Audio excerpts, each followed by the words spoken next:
So guys welcome back to mind station. So आज हम देखने वाले 11th का ह्यूमन डेवलपमेंट वाला चैप्टर जो कि 4th नंबर पे है और 3rd नंबर पे ह्यूमन बेसिस। तो वो वाला चैप्टर हम जल्दी कवर करेंगे, बट उससे पहले मैं चाहता हूँ कि आप ह्यूमन डेवलपमेंट पर ज़्यादा ध्यान दें क्योंकि आपको ईजी टू अंडरस्टैंड है। और सबसे ज़्यादा ज़रूरी बात कि आपकी जो कुछ भी डेवलपमेंट होती है राइट नाउ, आप जैसे भी सोचते हो, जैसे भी खाते हो, पीते हो, उठते हो, बैठते हो, या फिर जैसे भी फील करते हो, बिहेव करते हो, या फिर मेरे साथ अभी मुझे देखकर जैसे भी तुम्हारा जजमेंट बन रहा है वो भी तुम्हारे थिंकिंग की डेवलपमेंट है। वो सारी चीज़ें कैसी हुई है ना, वो आज हम इस चैप्टर में देखने वाले हैं। आई नो दैट कि आपने एक ऑप्शनल तौर पे साइकोलॉजी लिया है और मैंने हर बार आपको ये हर वीडियो में रियलाइज़ कराने की कोशिश की है, बट ट्रस्ट मी आज के चैप्टर में ना आपको समझ में आएगा कि भैया सिर्फ एक ही फैक्टर मैटर नहीं करता ह्यूमन के डेवलपमेंट में। आपको अगर देखना है फॉर एग्जांपल, सिर्फ ह्यूमन उसकी डेफिनेशन अगर डिफाइन कर दे तो क्या उसकी क्वालिटी ऑफ हैप्पीनेस डिफाइन करेगा कि वो कितना डेवलप है? क्या उसकी क्वालिटी ऑफ मनी डिसाइड करेगा, मतलब कितना अमाउंट ऑफ मनी है उसके पास वो डिसाइड करेगा उसकी डेवलपमेंट कितनी है? या फिर तुम कितने डेवलप्ड सिटी में रहते हो वो डिसाइड करेगी कि तुम कितना डेवलप्ड हो, है ना? मतलब ये सारे मल्टीपल फैक्टर्स है जो कि आपके लाइफ में बहुत ज़्यादा मैटर करने वाले हैं। So that's what we are going to see in this chapter. बस मैं चाहता हूँ कि आप ध्यान से समझो कि हम क्या क्या देखने वाले हो। सबसे पहले हम देखेंगे इंट्रोडक्शन कि व्हाट इज़ ह्यूमन डेवलपमेंट। बाद में हम देखेंगे मीनिंग ऑफ डेवलपमेंट क्या है, एग्जैक्टली मीनिंग क्या है डेवलपमेंट का। उसके बाद सारे लोग ग्रोथ को डेवलपमेंट के साथ जोड़ देते हैं, डेवलपमेंट को डेवलपमेंट के साथ तो जोड़ना ही मतलब development exactly you know what is. Next हम देखेंगे maturation and evolution. I understand कि चारों वर्ड्स का मीनिंग आपको सिमिलर लगेगा अगर किसी को आप बताने जाओगे। फॉर एग्जाम्पल, भाई ज़रा ग्रो कर ले, भाई ज़रा मैच्योर हो जा, भाई तेरा दिमाग का इवोल्यूशन हो रहा है या फिर नहीं हो रहा है। अब ये चारों चीज़ें सुनने में एकदम सेम लग रहे हैं, बट एक्चुअली में ये सेम बिल्कुल भी नहीं है, ठीक है। नेक्स्ट हम देखेंगे फैक्टर इन्फ्लुएंसिंग डेवलपमेंट, मतलब ऐसे कौन से फैक्टर्स है कि जो हमारे डेवलपमेंट को इन्फ्लुएंस करते हैं। I getting this point. Next is context of development. अब ध्यान से समझो, बहुत सारे कॉन्टेक्स्ट है जिसमें आपको यह समझना ज़रूरी है कि डेवलपमेंट कौन से कॉन्टेक्स्ट में होना चाहिए और होती भी है, ठीक है। इसके बाद हम देखेंगे स्टेजेस ऑफ डेवलपमेंट, मतलब चाइल्डहुड हो गया हमारा, अडल्टहुड हो गया, फिर उसके बाद एडोलेसेंस इससे पहले आता है, उसके बाद आप थोड़ा सा ओल्ड हो जाते हो, उसके बाद एक्स्ट्रा ओल्ड हो जाते हो। फिर ये सारे फेजेस में हम देखेंगे कि हमारी डेवलपमेंट कैसी होती है। तो it was all about introduction. अब ध्यान से समझो, यहाँ पे आप जो इंट्रोडक्शन देखने वाले हो ना, अभी मैंने आपको वही बताया, बट एक बार हम पढ़ लेते हैं क्योंकि ये NCERT से नोट्स निकाले हुए हैं ना। तो आप इतना भी अगर एग्जाम में आप किसी के लिख दोगे कि ह्यूमन डेवलपमेंट के फैक्टर्स कौन से होते हैं, क्या होते हैं, still you will be able to get that. अब I am going to keep the language of this video very easy just because सबसे पहले तो हमारे वीडियोस देखने वाले 11th वाले, 12th वाले, क्योंकि उन्होंने अगर 11th का नहीं देखा होगा तो, और उसी के साथ साथ देखेंगे नेट सेट वाले, या फिर जो कुछ भी MPhil या फिर PDCP की भी प्रिपरेशन कर रहे होंगे, या फिर साइड ही मतलब साइकोलॉजी, डॉक्टरेट इन साइकोलॉजी कर रहे होंगे, तो आपको भी ये बहुत ईजी और बेसिक से स्टार्ट करना हो तो this would be the best for you people.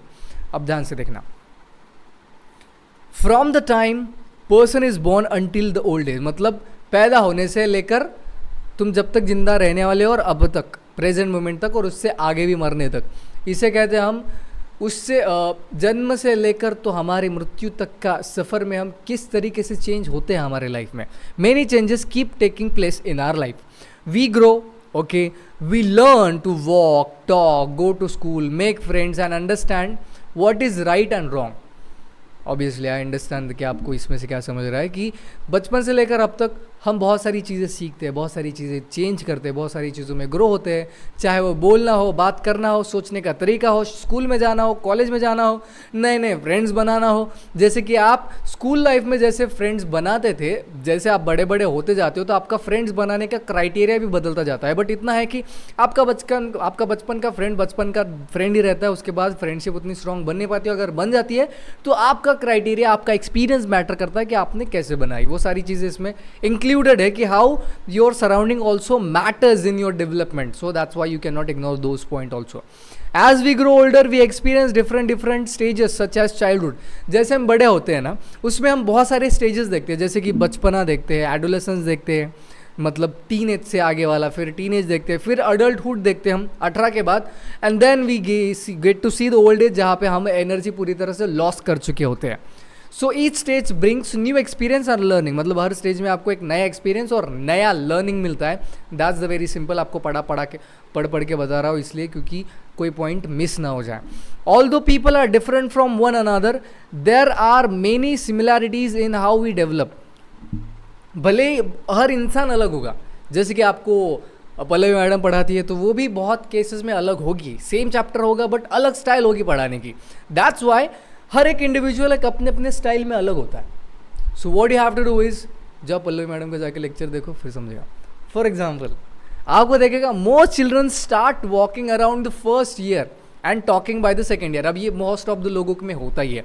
For example अगर पल्लवी मैम ये पढ़ेगी तो most of the type points Pallavi madam same ही पढ़ेगी, बस उनके एग्जाम्पल्स अलग आएंगे, उनका पॉइंट्स अलग आएगा, उनका परसेप्शन अलग आएगा, या फिर वो आपको एकदम यूनिक तरीके से भी अलग एग्जाम्पल्स दे के आपको समझाएगी, और या फिर इससे भी ईजी करके बताएगी. समझ रहे हो? मतलब सेम चीज़ें हैं मोस्ट ऑफ द केसेस में, बट यूनिकनेस उनके टाइमिंग में होती है या फिर बातें करने में होती है. Next, this chapter will help you understand how people change, grow in different ways throughout the life. By studying human development, we can know ourselves better, learn, understand others too.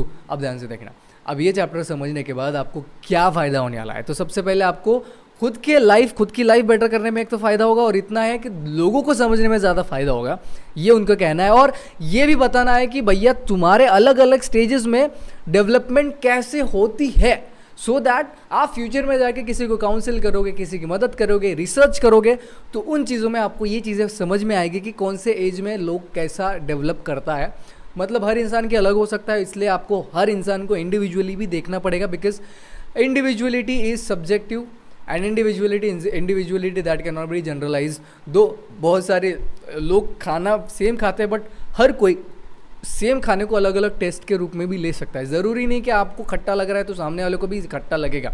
कोई बोल सकता है कि कम खट्टा है क्योंकि उसे ज़्यादा खट्टा पसंद है. So that's the uniqueness. मतलब सेम डिश बट टेस्ट करने वाले और रिव्यू देने वाले अलग अलग लोग होते हैं. So that matters, that surrounding matter, their taste matter, their biology matter, their financial also matter. कोई बोलेगा भैया पैसा ज़्यादा हो गया पर पैसों के हिसाब से टेस्ट नहीं दिया. कोई बोलेगा अरे बाप रे पैसा जैसा वैसा टेस्ट ही मिला. मतलब सेम डिश पे कितने अलग अलग पर्सपेक्टिव आ रहे हैं ना. मैंने ज़्यादा एक्सप्लेन कर दिया introduction. That's what I want to tell you guys, कि मेरे पास बहुत कुछ है, आप बस मेरे साथ बने रहो. धन्यवाद. है कि नहीं पल्लवी मैम? Thank you. अब हम देखेंगे मीनिंग ऑफ डेवलपमेंट. अब डेवलपमेंट का मीनिंग क्या है, क्या लगता है आपको? कमेंट में बताओ. ज़रूरी नहीं है, don't worry. Development refers to the series of orderly, predictable changes that start at conception and continue throughout the person's life. अब डेवलपमेंट ना एक हम कहते हैं ना कि प्रिडिक्टेबल है. वी नो दैट कि हम अगर पैदा हुए हैं, अगर कोई बच्चा पैदा हुआ है तो ऑब्वियस सी बात है कि वो चाइल्डहुड से गुजर के अपना एडोलेसेंस में जाएगा, अडल्ट होने के बाद वो अडल्टहुड में जाएगा, अडल्ट होने के बाद वो ओल्ड एज में जाएगा. सो दिस इज़ प्रिडिक्टेबल चेंज. मतलब आप बता सकते हो कि वो 19 साल का होने के बाद 20 साल का होने वाला है. So that is predictable. अब ये हो गया तुम्हारे फिजिक्स के मामले में, तुम्हारे स्टेज के मामले में. बस ऐसे ही अगर आपके साथ कोई इंसिडेंट होता है या फिर कोई हादसा घटित होता है तो उसके बाद आप उस पर कैसे रिस्पॉन्ड करने वाले, उस पर आप ग्रो करोगे, डाउनफॉल करोगे, ये सारी चीज़ें भी उसमें प्रेडिक्ट की जा सकती है कि हाँ भैया अगर ऐसे ऐसे आप बिहेव करोगे ना तो शायद वो ऐसा ऐसा डेवलप कर सकता है, ये डेवलप कर सकता है, वो डेवलप कर सकता है. सो दैट्स द चेंज कि बचपन से मतलब शुरू से लेकर अंत तक through out the humans life आपको पता चलती रहती है. ऐसा नहीं कि एक ही बार में आपने बता दिया इसका फ्यूचर क्या है बस हो गया. नहीं, उसके फ्यूचर डेवलपमेंट में भी बहुत सारी चीज़ें हो सकती है, चेंजेस हो सकते हैं. So this includes both growth and decline. अब इसमें दोनों चीज़ें इंक्लूडेड है, जैसे कि आपका बचपन से लेकर अडल्टहुड में जाना और अडल्टहुड के बाद नीचे जाना. नीचे जाना मतलब ओल्ड होना. अब ये फेज था आपका एनर्जी ग्रो करने का, ये फेज है आपका एनर्जी लूज करने का. This is the part of progress, this is the part of growth guys. ऐसा बिल्कुल भी ज़रूरी नहीं है कि आप सिर्फ ग्रो कर रहे हो तो सिर्फ strong strong strong strong strong बनते जाओगे. एक फेज़ होता है, एक फेज़ के बाद आप डाउनफॉल करना स्टार्ट कर दोगे, जो कि डिक्लाइन आता है. और डिक्लाइन भी ग्रोथ में ही कंसिडर होता है. So particularly noticeable in older ages. It covers physical changes, mental growth and shifts in social relationships. अब किस किस में आप ये कवर कर सकते हो, दिख सकता है आपको. फिजिकल चेंजेस दिख सकता है, जैसे कि उसका हाइट बढ़ रहा है, वेट बढ़ रहा है, मोटा मोटा हो रहा है, लुकड़ा हो रहा है, पतला हो रहा है कि नहीं. ये सारी चीज़ें भी आपको देखनी पड़ती है. उसके बाद वो सोशली कितना इंटरेक्ट कर रहा है, मतलब पहले जितने फ्रेंड्स बना रहा था क्या आज भी उतने ही फ्रेंड्स बना रहा है, क्या पहले जितने बॉयफ्रेंड रखती थी मतलब जितने बेस्ट फ्रेंड्स रखती थी उतने ही आज भी रख रही है, फिर ज़्यादा रख रही है, कम रख रही है. That difference is also matter. I getting this point. Pallavi ma'am, thank you so much for your helping out. Next हम देखेंगे, थोड़ा लैग नहीं कर रहा है ना कैमरा, इधर देखो ध्यान से. हाँ, थैंक यू गाइज, आप ध्यान से देख रहे हो. अब मैं आपको लाइन टू लाइन समझाऊंगा एक बार. Changes in development occur holistically affecting various aspects of persons life integrated manners. तो इंटीग्रेटेड मैनर्स जैसे कि आपको होलिस्टिकली सारी चीज़ें देखनी है, एक ही मैटर नहीं. जैसे कि सिर्फ बायोलॉजिकली चेंजेस नहीं, हाइट वेट ही आपका चेंज हो रहा है ये नहीं देखना है. आपकी थिंकिंग, आपका सोचने का तरीका, उसके बाद आपका फिजिकल तो हो गया, बायोलॉजिकल हो गया, उसके बाद आपका चीज़ें परसीव करने का तरीका, ये सारी चीज़ों में डेवलपमेंट होलिस्टिकली देखा जाता है. मतलब ग्रुप में, सिर्फ एक ही नहीं. तो सारी चीज़ें टुगेदरली कैसे ग्रो करें, तो this is the part of your growth. Next हम देखेंगे, development is a pattern of progressive orderly changes starting conception स्टेटिंग through out the life involving the growth and decline is seen in older age. ये मैं आपने already देखा है. तो holistically आपको बताया है कि देखो, पहला पॉइंट मैं आपको बताता हूँ, ये बायोलॉजिकल, कॉग्निटिव और दूसरा socio emotional. Got it. Process collectively influences development. अब ज़रूरी नहीं है, देखो ध्यान से देखना, ये तीनों फैक्टर्स कैसे मैटर करते हैं. This is your personality. Are you getting this point? This is your personality. मतलब यहाँ पे आपकी बायोलॉजिकल ग्रोथ, या आपकी कॉग्निटिव मतलब मेंटल प्रोसेस पे आप कैसे सोचते हो, कैसे देखते हो, वो ग्रोथ. एंड नेक्स्ट वाली है आपकी सोशियो, मतलब आप सोसाइटी के साथ कैसे कनेक्ट करते हो, aggressively, passively, frankly, open mindedly, closely, जैसे भी आप इंटरेक्ट करते होंगे वो आपके सोशो इमोशनल कनेक्शंस में आता है. अब ये आपकी पर्सनालिटी बनी जिसमें बायोलॉजी ज़्यादा हो सकती है, कॉग्निटिव आपका कम हो सकता है, मतलब कुछ भी हो सकता है, बट ये कलेक्टिवली मैटर करता है. ऐसा नहीं कि सिर्फ बायोलॉजिकली ग्रो हो रहे हो और आप इमोशनली ग्रो ही नहीं हो पा रहे हो, आप बस बड़े होते जा रहे, आपका सोशली इमोशनल कनेक्शन ही नहीं बन पा रहा है. सो आपकी डेवलपमेंट कहीं ना कहीं कलेक्टिवली मैटर नहीं कर पा रही है, and that what's it makes holistic. Okay, nice point. Biological process में आपको क्या क्या देखने को मिलेगा, इन्फ्लुएंस बाय इनहेरिटेड जीन्स, मतलब ये जेनेटिक होता है. आपके पेरेंट्स के पास जीनोटाइप, फेनोटाइप जितने भी आपके पास आते हैं, जैसे कि फिजिकल अपीयरेंस हो, एट्रीब्यूट्स लाइक हाइट हो, आपका वेट आपके हाइट से, पेरेंट्स से, फैमिली से डेफिनेटली मैच करता होगा. वेट होगा, अगर आपको लगता है कि आपका वेट फैमिली से ज़्यादा है, कम है, तो शायद यहाँ पे थोड़े से चेंजेस हो सकते हैं. And the development of organs such as brain, heart and lungs. अब ये तो प्योरली बायोलॉजिकल, इसमें आपको जेनेटिकली कुछ ज़रूरत भी नहीं है. हाँ, मतलब किसी को अगर जेनेटिक कोई डिसऑर्डर आता है तो उस तक डेफिनेटली पहुँचेगा बायोलॉजिकल जेनेटिक डिसऑर्डर.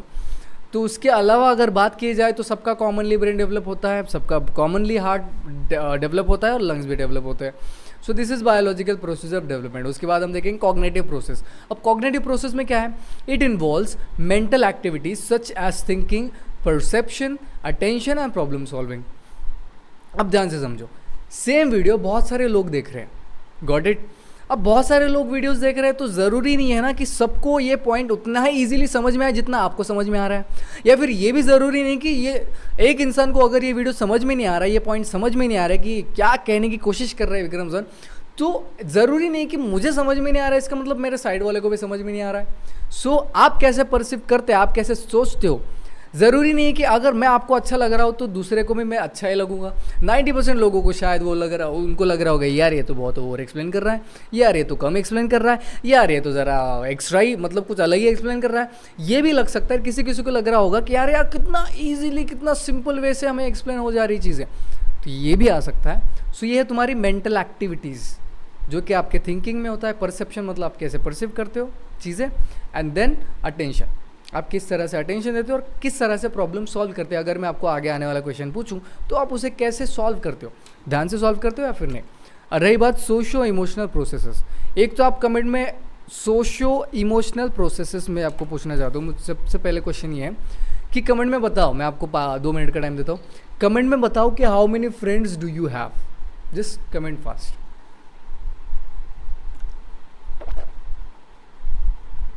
अगर फास्ट फॉरवर्ड करना वीडियो तो फास्ट फॉरवर्ड कर दो।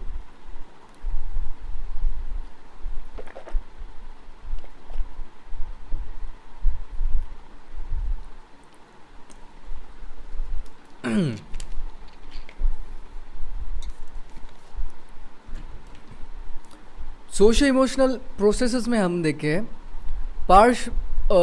Pertain to changes in individuals interaction emotions personal development. इसमें एग्जांपल दिया है कि child's hug to his mother. अब ध्यान से देखना, देर आर मेनी पीपल, अगर कोई कुछ क्वेश्चन पूछे तो वो अग्रेसिवली रिस्पॉन्स करते हैं, चाहे उन्हें चीज़ें आती होगी, शायद उसे आती है इसलिए वो एक्सप्लेन नहीं करना चाहता या फिर वो इरिटेट हो चुका है, तो ये भी कनेक्शन मैटर करता है। अगर आपको मदर के हग में पीस मिल रहा है या फिर शेम मिल रहा है या फिर कोई और फीलिंग आ रही होगी, तो ये डिफाइन करेगी कि आपका सोशो इमोशनल प्रोसेस कैसा चल रहा है, आपका उस मामले में पर्सनैलिटी कैसे डेवलप हुई है, आप लोगों से इंटरेक्ट कैसे करते हो, आप न्यू लोगों से कैसे इंटरेक्ट करते हो, आप ओल्ड फ्रेंड्स से कैसे इंटरेक्ट करते हो, आप लोगों के फीलिंग्स को मैटर करते हो या नहीं, लोग आपके फीलिंग्स को मैटर करते हैं या नहीं। ये सारी चीज़ों का कहते हैं हम इमोशनल इंटेलिजेंस, और ये आपको ह्यूमन रिलेशनशिप्स में और ह्यूमन डेवलपमेंट में सबसे ज़्यादा मदद करता है। बट ऑल मैटर इज़ कि हाउ यू अंडरस्टैंड देम। ठीक है, अब हम देखेंगे LSP, life span perspective on development, कि हमारे पूरे लाइफ स्पैन का पर्सपेक्टिव क्या है हमारे डेवलपमेंट पे। ठीक है, तो LSP अज्यूम्स द फॉलोइंग, ध्यान से देखना, एक एक पॉइंट समझाऊंगा सो आपको लगेगा कि पूरे पॉइंट्स प्रॉपरली कवर किए हैं। सबसे पहला, development across the life span, ध्यान से देखना, development occurs through out all the age groups from conception to old age, involving gains and losses that interact dynamically। अब ध्यान से देखना, हर एज ग्रुप में कुछ ना कुछ डेवलप होता रहता है। चाइल्डहुड में अगर आपने देखा तो कलर आइडेंटिफाई करने की एबिलिटी डेवलप होती है, गॉट इट। जैसे आप बड़े होते हो तो आप किसी स्किल पे काम करना स्टार्ट करते हो तो आप एक्सपर्ट बन जाते हो कि किस पे कैसे काम करना है, वो सारी चीज़ें। तो आप किसी भी एज ग्रुप में हो सकते हैं, चाहे वो ओल्ड एज में हो या फिर प्रीवियस एज में। सो इन्वॉल्विंग, आप उसमें कितने गेन्स करते हो और कितने लॉसेस करते हो, तो उन लॉसेस को और उनके गेन्स पे आपका इंट्रैक्शन कैसा मैटर करता है ना, वो भी मैटर करता है। फॉर एग्जांपल, किसी के साथ कोई हादसा हुआ है तो वो हादसे के बाद एक तो वो ग्रो करेगा या तो फिर वो डिसअपॉइंट हो जाएगा। तो डिसअपॉइंट होने के बाद वो अपनी एक्टिविटीज़ कम कर सकता है या फिर एक्टिविटीज़ चेंज कर सकता है। ग्रो, या फिर ये इंसिडेंट के बाद उसे रियलाइज़ हुआ कि नहीं यार, I need to grow on this point, तो यहाँ पे वो कुछ चीज़ें कम कर देगा, कुछ चीज़ें बढ़ा देगा। That what's you interact with your development through out the life. Next हम देखेंगे interconnected process of development. Interconnected मतलब कैसा, मैंने आपको ऑलरेडी बताया। अगर आप बायोलॉजिकली ग्रो हो रहे हो, इसका मतलब ये नहीं कि आप फिजिकली ग्रो नहीं होंगे, फिजिकली भी ग्रो होंगे। बायोलॉजिकली ग्रो हुए, आप इमोशनली ग्रो होंगे, उसके बाद आपको ग्रो होना है आपके इमोशंस मतलब कनेक्शंस में, कि आप कैसे लोगों से कनेक्ट करते हो। ये आपकी कॉग्निटिव लेवल थिंकिंग, यहाँ पे आपकी पर्सनालिटी बन जा रही है। वापस I am telling you, this is you. ये आपकी सराउंडिंग है, ये आपकी ग्रोथ है, और वो ग्रोथ डिफाइन करेगी आप कितना किस में ग्रो हो चुके हो। तो emotional processes are intertwined into individuals development over life span, मतलब वो बचपन से लेकर मतलब पैदा होने से लेकर आपके मरने तक ग्रो ही होती रहती है। ऐसा नहीं कि नीचे आता है, अंटिल कोई एक्सीडेंट आपके साथ होता नहीं और आप मेंटली डिसेबल नहीं हो जाते तब तक, या फिर आपको किसी लैबोरेटरी में इन्हें बढ़ाया जाता है एक कंट्रोल एटमॉस्फेयर में, जिसमें आपको हर सिचुएशन में एटमॉस्फेयर कंट्रोल किया जाता है। आपको पता ही नहीं कि बाहर एक अलग सी दुनिया एग्जिस्ट करती है, आपको सिर्फ पिक्चर्स के थ्रू, मूवीज़ के थ्रू, कार्टून्स के थ्रू या फिर बुक्स के थ्रू ही दुनिया दिखाई गई है और एक रूम में आपको बंद करके रखा है। तो क्या आप जैसे हो वैसे हो पाओगे? नहीं ना। जस्ट इसका एग्जांपल आपको बताऊंगा कि आपने बॉयज़ सीरीज़ देखी होगी, बॉयज़, अमेज़ॉन प्राइम पर, प्रमोशन नहीं कर रहा हूँ, पर उसमें जो सुपर हीरो है पहला, उसे लैबोरेटरी में ग्रो किया जाता है, एंड जस्ट बिकॉज लैबोरेटरी में ग्रो किया जाता है तो उसमें मॉरल ग्रोथ नहीं आती, मतलब वो बायोलॉजिकली ग्रो हो जाता है, उसमें सुपर पावर्स आ जाते हैं, पर उसमें अभी भी बच्चों वाली हरकतें होती है जिसके वजह से वो बार बार ट्रिगर होता रहता है, क्योंकि ही डजंट नो दैट कि what is human being and what how should we interact with them actually.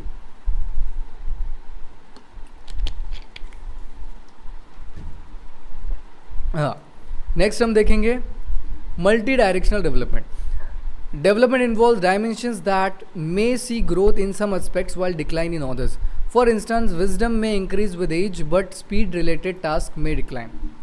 अब ध्यान से देखना,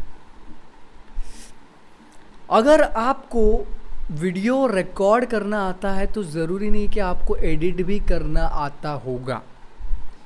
That's why there is specialization for everything.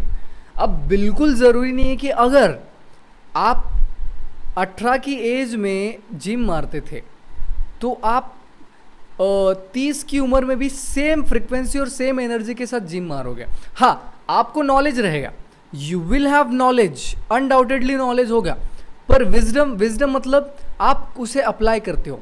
ठीक है, नॉलेज मतलब आपको पता है करना क्या है, विजडम मतलब आप करते हो एक्चुअली में. ठीक है, आप कर रहे हो, पर ज़रूरी नहीं कि आपकी स्पीड वैसी ही हो जैसे उस एज में थी. तो आपकी स्पीड कम भी रह सकती है, आपकी फ्रिक्वेंसी कम हो सकती है, आप शायद आलसी हो इस वजह से आप कमज़ोर हो, या फिर आप में उतनी स्ट्रेंथ डेवलप नहीं हो इस वजह से आपने कम स्लोली चीज़ें चेंज करना शुरू की. सो दिस इज़ वर्ड कॉल्ड कि मल्टी डायरेक्शनल, कि कोई भी डायरेक्शन में कैसी भी डेवलपमेंट हो सकती है. Next, plasticity in development. Development is highly modifiable within an individual with varying levels of plasticity among different people. Skill and abilities can be enhanced at any stage of life.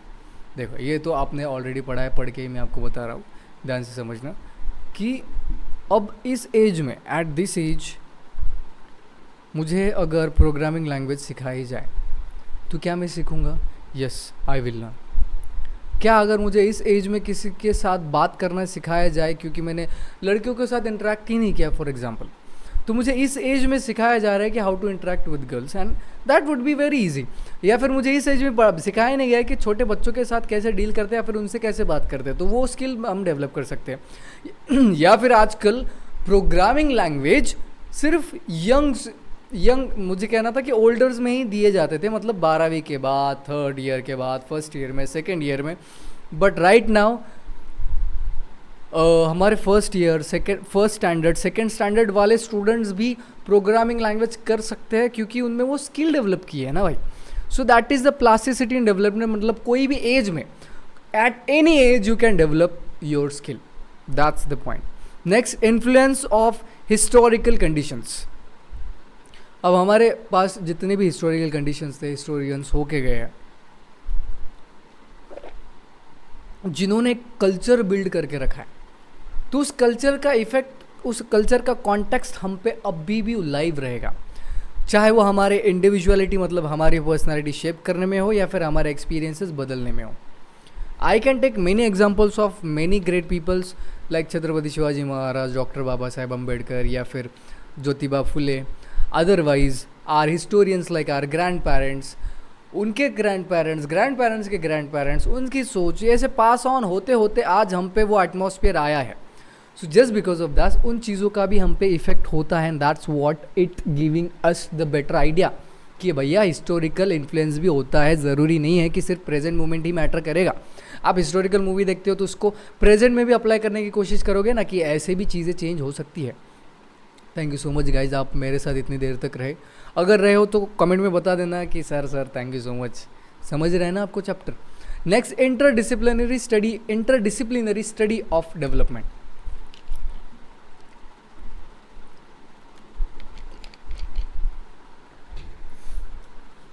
Various disciplines such as psychology, anthropology, sociology, neuroscience investigates human development, offering diverse perspective on development across the lifespan. अब मुझे एक बात बताओ, psychology किस लिए develop की हमने? Logy मतलब क्या? स्टडी. साइको मतलब क्या? Mind, study, mind of study. Anthropology मतलब क्या? इंसान, ह्यूमन का स्टडी. सोशियोलॉजी मतलब क्या, सोशल, सोसाइटी, सोसाइटी की स्टडी। न्यूरोसाइंस मतलब क्या, हमारे न्यूरॉन्स ब्रेन में जो होते हैं, न्यूरोसाइंस। साइंस मतलब क्या, एक मेथड ऑफ स्टडी, ठीक है। तो ये सारी चीज़ें एक पर्टिकुलर चीज़ को स्टडी करने के लिए बनाए। जैसे कि हमारा माइंड है ह्यूमन के पास, तो हमको एंथ्रोपोलॉजी देखने को मिला। अब ह्यूमन कहाँ पे रहता है, सोसाइटी में, अब इसलिए हमें सोशियोलॉजी भी पढ़ने की ज़रूरत पड़ेगी। और मुझे बताओ, सोसाइटी मान गए हम, इंसान मान गए, साइकोलॉजी मान गए उन सारी चीज़ों की, तो माइंड में क्या होते हैं, न्यूरॉन, मतलब ब्रेन में होते हैं न्यूरॉन्स, ह्यूमन के ब्रेन में होते हैं न्यूरॉन्स। तो न्यूरॉन्स को स्टडी करने के लिए हमारे पास है न्यूरोसाइंस। तो ये सारी चीज़ें हमारी लाइफ स्पैन, मतलब हमारी लाइफ को ईजी बनाने के लिए, हमारी लाइफ को समझने के लिए, हमारी लाइफ की जो कुछ भी ऑफरिंग्स है उन चीज़ों को समझने के लिए ये सब्जेक्ट बने हैं। ये आपको परेशान करने के लिए नहीं बने हैं, आपको या फिर जॉब या फिर प्रोफेशंस बनाने के लिए नहीं बने। ये सिर्फ बने थे कि भैया ह्यूमन को हम समझे, एनालाइज करें, उन्हें समझ के थोड़ा सा बेटर क्वालिटी ला सके लाइफ में, so that we are studying this many topics. Got it, I hope आपको समझ में आ गया होगा मेरी तड़प। नेक्स्ट, अब हम देखेंगे इंडिविजुअल रिस्पॉन्स टू कॉन्टेक्स्ट। अब ध्यान से देखें, आपका सराउंडिंग है, आपने रिस्पॉन्स दिया, आपकी बायोलॉजिकल चेंज हुआ, आपने रिस्पॉन्स दिया, और ये आप है बीच में। Got it. अब ज़रूरी नहीं है, बिल्कुल ज़रूरी नहीं है कि इन्होंने आप पे जैसे गुण लाए हैं आप वैसे ही गुण आप में लोगे। आपका भी एक फिल्टरेशन प्रोसेस होता है। फॉर एग्जाम्पल, मेरे सराउंडिंग में सारे के सारे डॉक्टर्स हैं, but I don't want to be doctor, क्योंकि एवरीबडी इज़ डॉक्टर। और उसी साइड में मेरा ही भाई है जो चाहता है कि सारे डॉक्टर है तो मैं भी डॉक्टर बनूं। अब मुझे बात बताओ, दोनों लोगों को सेम एटमॉस्फेयर मिला है, बट फिर भी एक की सोच इधर जा रही है और दूसरे की सोच इधर जा रही है। तो that's why individual response of to context, कि आपका रिस्पॉन्स क्या है उस कॉन्टेक्स्ट की तरफ, पॉजिटिव है, नेगेटिव है, ट्रांजेक्टरीज है, या फिर आप पसंद ही नहीं करते हो, या फिर आप पे कुछ नेगेटिव इम्पैक्ट पड़ा है उस चीज़ का। So that is difference between, कि भैया सिर्फ सराउंडिंग ही नहीं, आपकी फिजिकल सराउंडिंग ही नहीं, आपकी सोशल सराउंडिंग ही नहीं, आपके सिर्फ बायोलॉजिकल इनहेरिटेड ट्रेड्स ही मैटर नहीं करेंगे, उसमें सारी चीज़ें मैटर करेगी। आपका परसेप्शन भी ज़्यादा मैटर करेगा, उससे सबसे मतलब उससे भी ज़्यादा मैटर करेगा।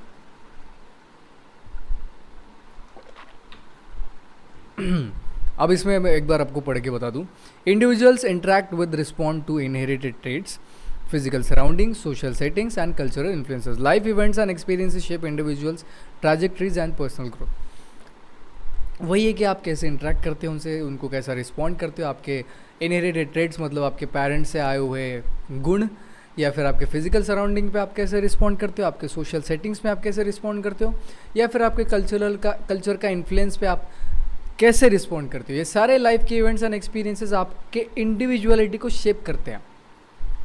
ट्रांजेक्टरीज मतलब आपकी एक खुद की स्टोरी बनाते हैं, आप कैसे उसको ट्रांसलेट करते हैं खुद के लैंग्वेज में, किस तरीके से ट्रांसक्राइब करते हैं उसको खुद के पर्सपेक्टिव से, वो सारी चीज़ें आपके पर्सनल ग्रोथ में मैटर करती है। That's it, that was all about it.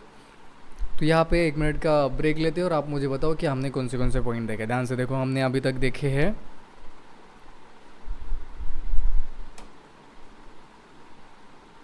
To not lack,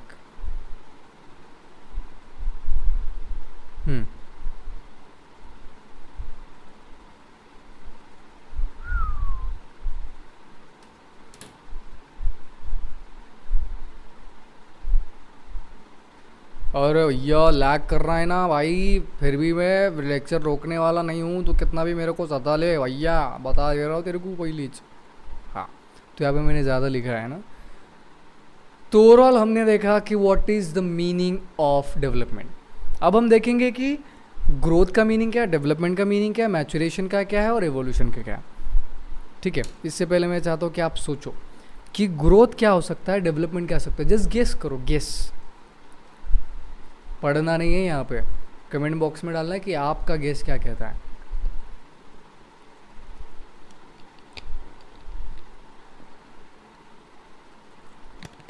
अगर सोचना नहीं है तो फास्ट फॉरवर्ड कर देना वीडियो।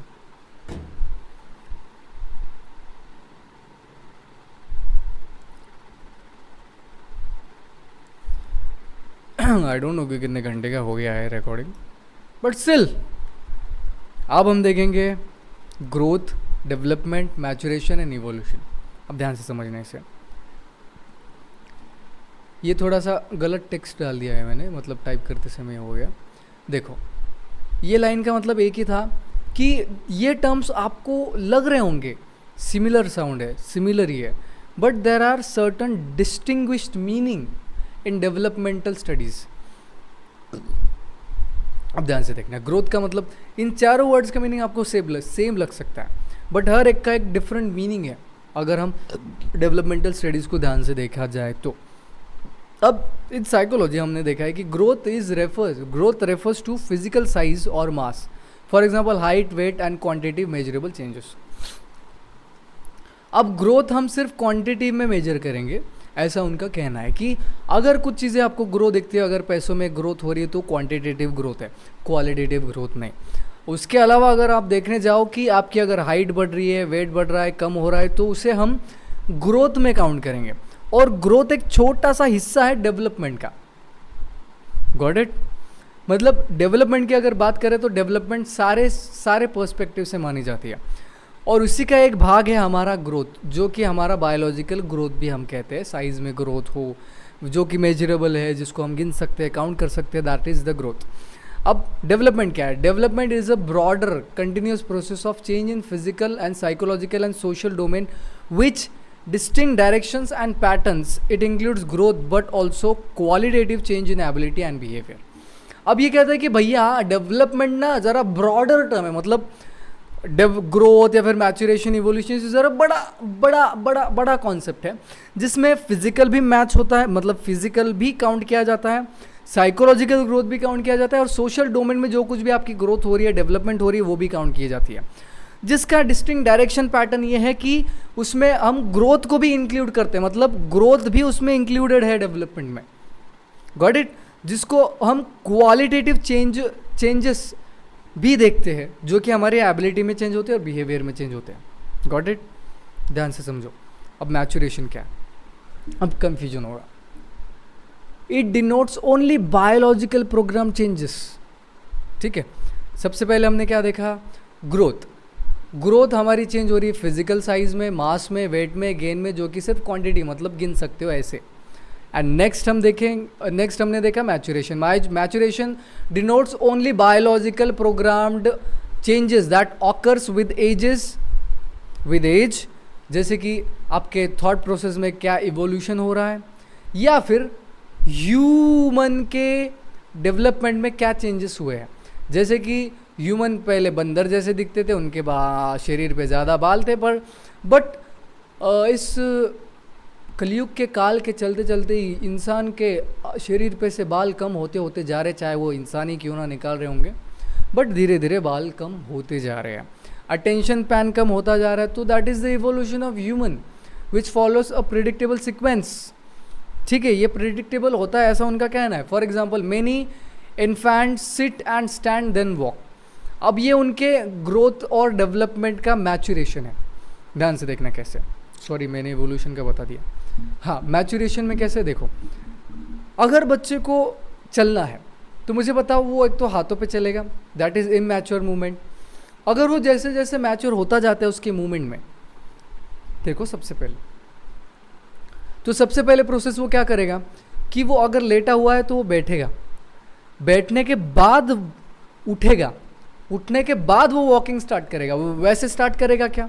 नहीं करेगा। दैट्स द डिफरेंस कि तुम्हारे एक्टिविटी में मैचुरेशन होता है। फॉर एग्जाम्पल, कोई स्मार्ट इंसान है, सिर्फ बोला जा रहा है, सामने वाला समझा रहा है, समझाने की कोशिश कर रहा है, बात कर रहा है, पर ये सुनना ही नहीं चाहता। This is immature movement. But यहाँ पे मैच्योरिटी क्या होगी, मतलब चीज़ें कैसे मैच्योर होगी कि वो सुन भी उतना ही रहा है और बोल भी उतना ही रहा है। वो बोल तब रहा है जब उसे कोई क्वेश्चन आ रहा है, कुछ इन्फॉर्मेशन मिल रही है, then only he is talking, otherwise he is not at all communicating with that. तो this is called mature, getting it. हाँ, maturation is influence strongly by genes and sets the time table for many milestones. अब इनका कहना है कि अगर कोई infant चल रहा है, बैठ रहा है, सिट कर रहा है, जो कुछ भी कर रहा है, तो इसको हम कह सकते हैं कि ये जीन्स के थ्रू तुम्हारे पेरेंट्स से आता है। चाहे वो शांत रहना हो, मैच्योरली बात करना हो, पॉइंट करना हो, बट ये सराउंडिंग के थ्रू भी आप में जनरेट हो सकती है। Got it. नेक्स्ट हम देखेंगे evolution. Evolution refers to species changes, species level genetic changes across generation by natural selection. यहाँ पे मुझे समझाना था कि ओल्ड एज में ह्यूमन कैसे रहते थे और आज वो कैसे रहते हैं। There is huge evolution, change नहीं कहेंगे, मतलब चेंज तो है ही, बट इवोल्यूशन है। तो ये वक्त के साथ धीरे धीरे बदलता गया है, चाहे वो चलने का ढंग हो, गाड़ी इस्तेमाल करने का हो, या फिर चीज़ें इस्तेमाल करने का हो, या फिर कपड़े पहनने का हो। That is the evolution of human growth, चाहे वो बायोलॉजिकल हो या फिर बिहेवियरल हो। That is the evolution. Evolution changes occurs very slow and shape species characteristics over long period. अब ये बहुत स्लो होता है, जैसे कि ह्यूमन का अटेंशन स्पैन अब धीरे धीरे धीरे धीरे कम हो रहा है, उसमें धीरे धीरे इतना क्या 10 से 20 साल लगे उसको। अब इतनी भी स्लो नहीं, इससे भी ज़्यादा स्लो हो सकती है बहुत सारी चीज़ें, ठीक है। अब हमने क्या देखा, सबसे पहले तो हमने देखा development, growth, development, maturation and evolution. एक बार आप इसको देख लो, मैं चाहता हूँ एक बार आप इसको देख लो एक बार फिर से। कौन सा पॉइंट है, ये चारों पॉइंट।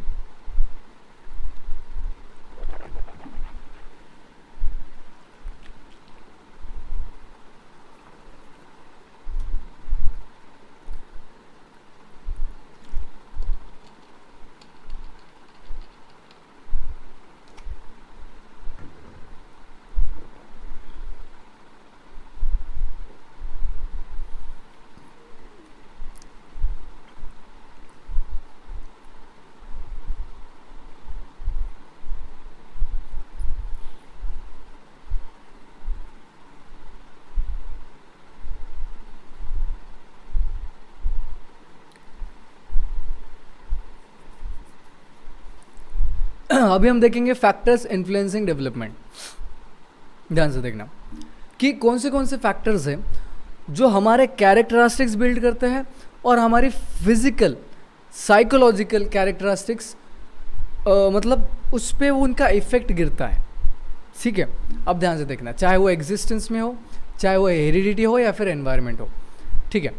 अब किस किस में हम इंट्रैक्शन करते हैं कि हेरिडिटी मतलब बाय बर्थ हमें मिली हुई चीज़ें, और एनवायरनमेंट मतलब बर्थ के बाद हमें जो कुछ भी सराउंडिंग मिलता है उसके हिसाब से हमारे में होने वाले चेंजेस, वो दोनों फैक्टर्स। ओके, अब हम देखेंगे genetic code inherited from parents are present in every cell determining the human traits and preventing growth into other species, ठीक है। अब देखो, हम में पेरेंट से आए हुए कुछ गुण हैं, मे बी वो ज़्यादा हो सकते हैं, मे बी वो कम हो सकते हैं, मे बी वो कौन से भी गुण हो सकते हैं, चाहे वो सिंगिंग वाले हो, डांसिंग वाले हो, रिदमिक हो, ड्राइंग वाले हो, या फिर सोचने की एबिलिटी हो, या फिर काम रहने की एबिलिटी हो।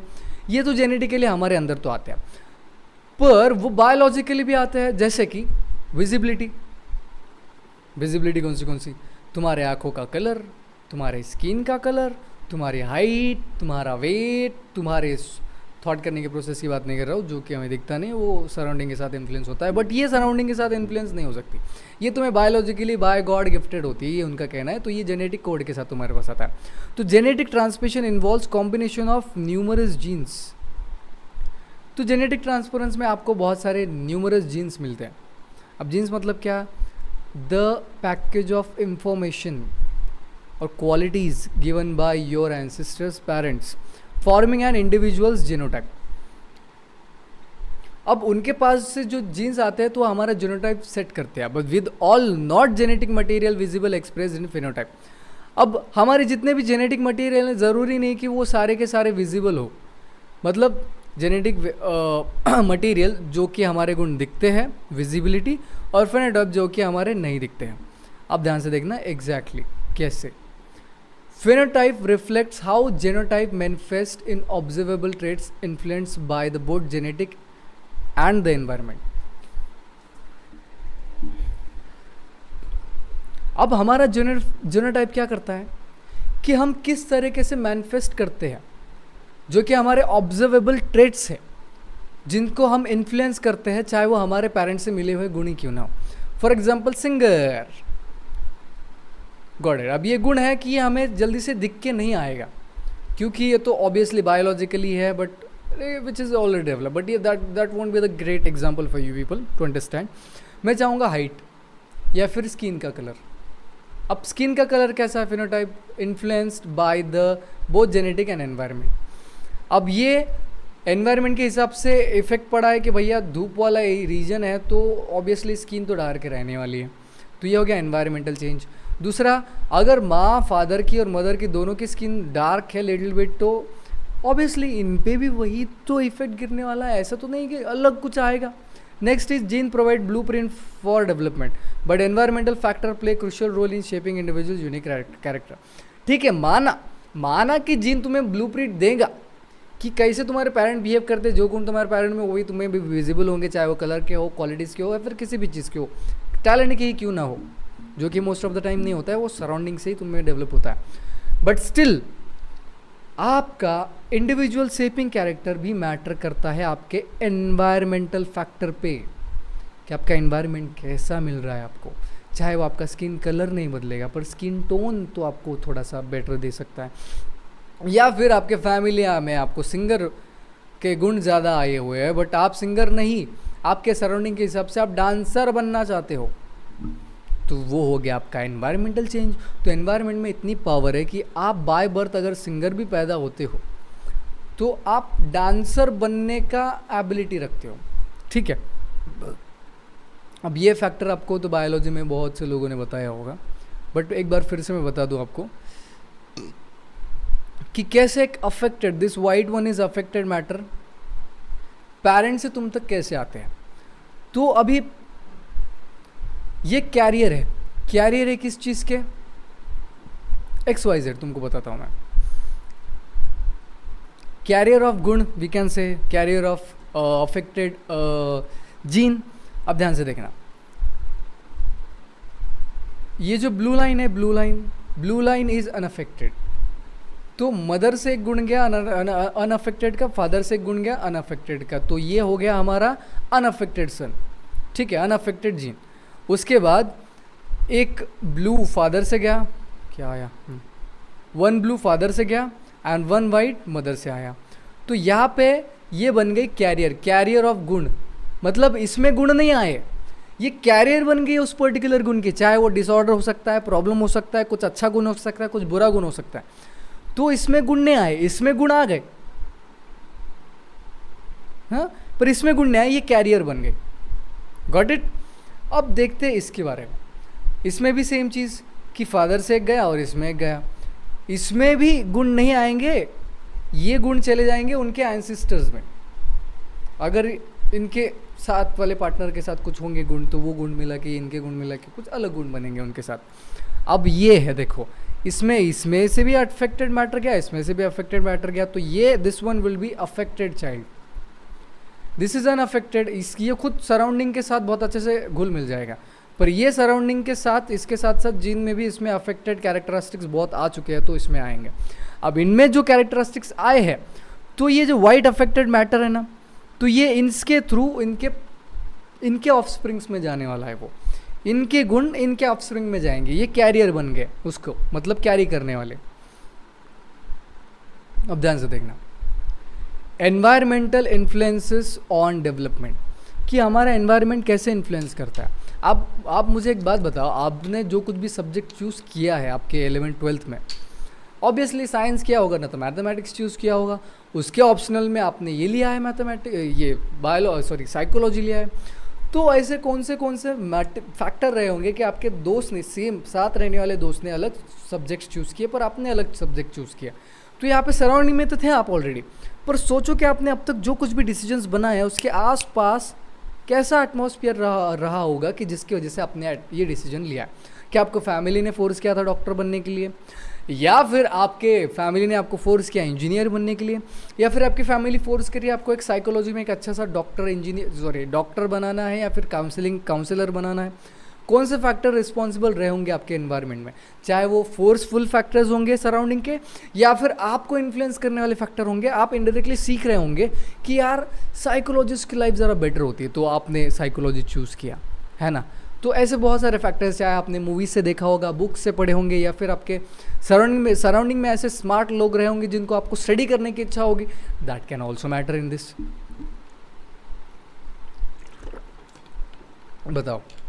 बताओ कौन से फैक्टर थे तुमने अब तक जो कुछ भी डिसीजन लिया उसके पीछे? थोड़ा फास्ट फॉरवर्ड करके देखना, आपको बेटर जाएगा लेक्चर देखना।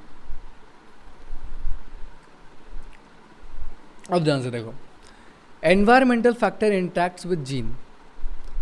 अब देखना, हमारा जो कुछ भी एनवायरमेंटल फैक्टर है वो जीन के साथ इंटरेक्ट करता है, मतलब हमारे पेरेंट्स से आया हुआ बिहेवियरल पैटर्न या फिर बिहेवियर पैकेजिंग सिस्टम, तो ये हमारे एनवायरनमेंट के साथ इंटरेक्ट करेगा।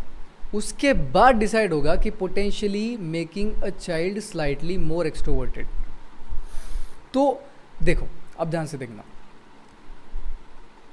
पेरेंट्स में बाय जीन उसमें कैरी हुआ है एक्सट्रोवर्टेड फैक्टर, बराबर, और उसका सराउंडिंग भी उसे फोर्स कर रहा है एक्सट्रोवर्टेड बनने के लिए।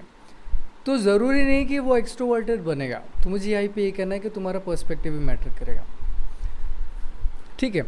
तो जीन्स के साथ इंटरेक्ट कर रहा है, बट ये अपोजिट है, बट सराउंडिंग तो इंट्रोवर्टेड दिखा रही है, तो ये एक्सट्रोवर्टेड बिहेवियर दिखाता है और वो एक्सपीरियंस से सीखता है, और वो एक्सपीरियंस उसे बताएंगे कि how he is going to respond to that particular moment. For example, उसने देखा कि उसमें गुण आ गए हैं एक्सट्रोवर्ट इंसान बनने के, बट वो देख रहा है कि उसके सारे फ्रेंड्स साइलेंट है, शांत रहते हैं, बातें से कम करते हैं, शेयरिंग कम करते हैं, इमोशंस कम एक्सप्रेस करते हैं। अगर ये एटमॉस्फेयर देखेगा तो ये एटमॉस्फेयर से परसीव करेगा ये इन्फॉर्मेशन कि यार मेरा एक्सट्रोवर्टेड रहना शायद अच्छा नहीं है, so I should get that qualities of staying silent, not to express ourselves and just be calm and silent. ये चीज़ें डेवलप हो सकती है, इतनी पावर है एनवायरमेंटल फैक्टर में। Parents provide genetic material and create environment that may reflect their own genetic disposition, shaping what they are offering their children. Children might choose environment that matches their inherited traits, interacting their development. अब उनका ये कहना है कि अगर jeans में उनके पास आया है एक्सट्रोवर्टिज्म, है ना, तो ज़्यादा चांसेस है इस इंडिविजुअल के कि वो इंट्रोवर्टेड एटमॉस्फेयर को इग्नोर करेगा और एक्सट्रोवर्टेड को ज़्यादा एक्सेप्ट करेगा। मतलब यही कि जीन के हिसाब से वो अपने लिए एटमॉस्फेयर भी चूज़ कर सकता है। ऐसा नहीं कि वो एटमॉस्फेयर से खुद को ही ढाल लेगा, पर ये भी मैटर करेगा कि वो खुद को, अगर वो सिंगर फैमिली से आता है या फिर सिंगिंग वाले उसके पास जीन है, तो ज़रूरी नहीं है कि वो डांसर वाले ग्रुप में जाए, वो सिंगिंग वाले ग्रुप को भी चूज़ कर सकता है। ये बस एग्जाम्पल दे रहा हूँ आपको। Environmental impact are complex and evolve throughout the life, affecting individual from infancy to childhood. अब ध्यान से देखना, environmental factor ज़रा कॉम्प्लेक्स है, तो ज़रूरी नहीं कि कौन सा फैक्टर किस पे कैसे काम कर रहा है, वो सब कॉन्शियसली अनकॉन्शियसली हम पे चलता रहता है। क्या आप देख रहे हो कि बहुत सारे लेक्चरर्स हैं आपके आसपास, आप देख रहे हो कि यार ये भी ऐसा है, वो भी वैसा है, वो भी वैसा है, ऐसा है, ये भी वैसा है, तो आप पे ना एक अलग तरीके का इन्फ्लुएंस बनता जाएगा, जिस वजह से आपको एक अलग थॉट प्रोसेस डेवलप करने का चांस मिल सकता है, जो कि ऑटोमेटिक होगा, आपको ज़रूरत नहीं है कि आप खुद ही करो उसे।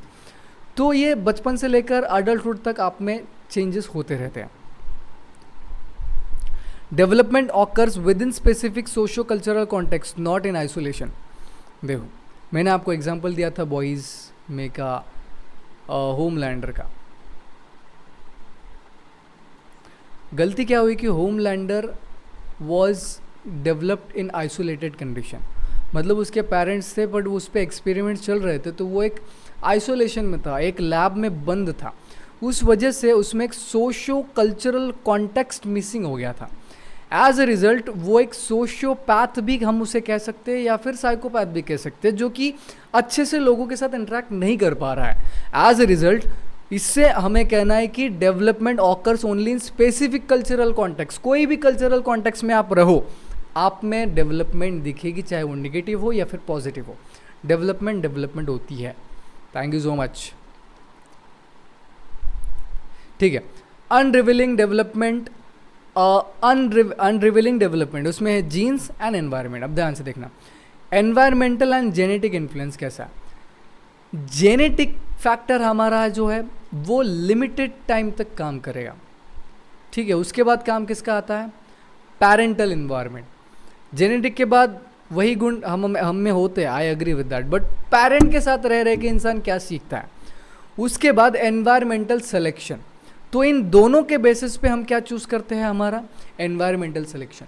अगर हम देख रहे हैं कि यार मेरी मम्मी ओपन माइंडेड है, मेरे पापा ओपन माइंडेड है, एक्सट्रोवर्टेड है, हम सारे एक्सप्रेसिव है, तो ऑब्वियस सी बात है कि ऐसा ग्रुप चूज़ करेंगे जो कि एक्सट्रोवर्टेड है। वो तो ऐसे ग्रुप में जाएंगे नहीं ऑब्वियसली जहाँ पे शांत शांत लोग हैं, वहाँ पे वो बोर होंगे, क्योंकि उनके जीन्स और उनके पेरेंटल एनवायरनमेंट दोनों उन्हें अलाउ नहीं कर रहे वो एटमॉस्फेयर एक्सेप्ट करने के लिए। सो यहाँ पे आपका सिलेक्शन भी बढ़ जाता है। Next, dynamic interaction. अब dynamically you are going to interact, और वो एक्सपीरियंसेस डिसाइड करेंगे कि आपका बिहेवियर कैसे चेंज होने वाला है, चाहे वो एकेडमिक सक्सेस हो या फिर जॉब अटेनमेंट हो। वो सारी चीज़ें इसके बाद ब्रॉडर हो जाती है। तो आपकी पहले लिमिटेड थी इन दोनों में, ठीक है, फिर बाद में वो बढ़ गई इन तीनों में। फिर ये तीनों डिसाइड करेंगे कि आप उस पर कैसे इंटरेक्ट करते हो, जॉब अटेनमेंट करने में हो या फिर एकेडमिक सक्सेस लेने में हो। तो this is how it goes like that. अब हम देखेंगे जीन वर्सेस एनवायरनमेंट, कि जीन ज़्यादा महंगा पड़ता है या फिर एनवायरनमेंट ज़्यादा डेवलपमेंट दिखाता है। यही चीज़ इन्हें समझानी है इनको, बट मेरे को समझ में नहीं आती कि कितनी बार बार सेम ही चीज़ इनको समझाने की कोशिश कर रहे हैं हम कुछ माइले इनके। हाँ, ध्यान से देखो, gene versus environment. Consideration of genetic influence versus environmental impact are essential in understanding outcome like academic success and job attainment. तो इनका कहना है कि भैया हमारा एसेंशियल जो कुछ भी एनवायरमेंटल इम्पैक्ट है या फिर जेनेटिक इम्पैक्ट है, दोनों भी मैटर करते हैं हमारी आउटकम पे, अंडरस्टैंडिंग आउटकम्स को, चाहे वो एकेडमिक सक्सेस मिलने पे हो या फिर जॉब मिलने पे हो। इन दोनों पे दोनों का इफेक्ट होता है, ऐसा ज़रूरी नहीं कि सिर्फ एक ही फैक्टर से हो तुम। Next, reflection on scenario such as bright class monitor selection and a talented rural child's job prospects highlights the interplay of genetics and environmental in shaping individual's path। ठीक है, अब ध्यान से देखो, अब ऐसे सिनारियो में एक ब्राइट मॉनिटर सिलेक्शन हो जाता है जो कि एक टैलेंटेड रूरल चाइल्ड्स के क्या था, what the hell is this. ठीक है, मैं एक बार आपको शांति से समझाता हूँ, ध्यान से देखो। एक लड़का आया है स्कूल से, अब उसका एटमॉस्फेयर एकदम गलत, मतलब स्कूल साइड से है और वो एक सिटी में मतलब विलेज साइड से और सिटी में आया है। अब चांसेस है कि वो एक as a bright class monitor बोल के भी सेलेक्ट हो सकता है, और दूसरा उसका जॉब पर्सपेक्टिव भी हाईलाइट हो सकता है। अब वो किस वजह से? शायद इसमें उसके जेनेटिक्स प्ले कर रहे हैं और उसका एनवायरनमेंट प्ले कर रहा है। वो ऐसे एनवायरनमेंट से आता होगा जहाँ पे उसे लीड करने का मौका मिला है, या फिर उसके पेरेंट्स से उसे वो गुण मिले हैं जो कि पेरेंट्स ने उसको अच्छे से सराउंडिंग के साथ डेवलप किया है, और वो अभी हमारे अच्छे जॉब पर्सपेक्टिव में हो या फिर क्लास मॉनिटर में हो, दोनों में इस्तेमाल कर रहा है। अब ध्यान से देखो, try yourself, which factor plays crucial role in shaping individuals unique character. कौन सा फैक्टर है जो हमें यूनिक बनाने में मदद करता है? जेनेटिक कोड है, कॉग्निटिव प्रोसेस है, सोशियो इमोशनल प्रोसेस है, या फिर हिस्टोरिकल कंडीशन है? मैं चाहता हूँ कि आप कमेंट बॉक्स में इसका आंसर करें।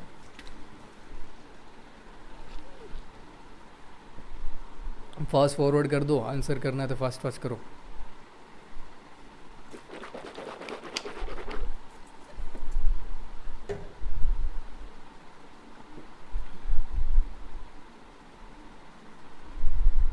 तब तक मैं देखता हूँ कितना बाकी अभी हाँ, बस साइकोलॉजिकल स्टेजेस बाकी, जो कि बहुत बड़ा टॉपिक है।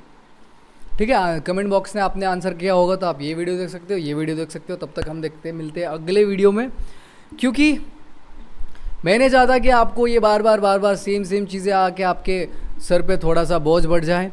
तो आई होप आपको समझ में आया होगा कि कैसे कौन से फैक्टर्स है जो हमारे ग्रोथ और डेवलपमेंट में मदद करती है।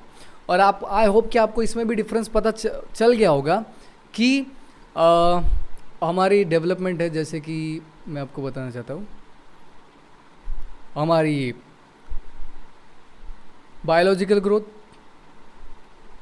ज़रा प्रोग्राम काम नहीं कर रहा है, स्टॉप हो गया है। तो मैं आपको बताना चाहता हूँ कि हम अगले चैप्टर में देखेंगे कि डेवलपमेंट का कॉन्टेक्स्ट क्या है और साथ ही साथ डेवलपमेंट के स्टेजेस कौन से हैं, वो सारे फैक्टर्स हम अगले सेशन में देखेंगे। तब तक के लिए आप ये वीडियोस और ये फर्स्ट लेक्चर सेकंड सेशन सारे देखो। And thank you so much. मेरा थोड़ा सा गला दुख रहा है आज, so that I am switching. आपको थोड़ी देर बाद मतलब अगले चैप्टर आपको यही कहीं भी मिल जाएगा आगे पीछे। Thank you. कमेंट बॉक्स में बताना आपको क्या समझ में आया, क्या समझ में नहीं आया। अगर नहीं समझ में आया तो मैं चैप्टर फिर से कवर करूँगा इसके आगे वाले के पार्ट में। Thank you. Stay tune with mind session guys.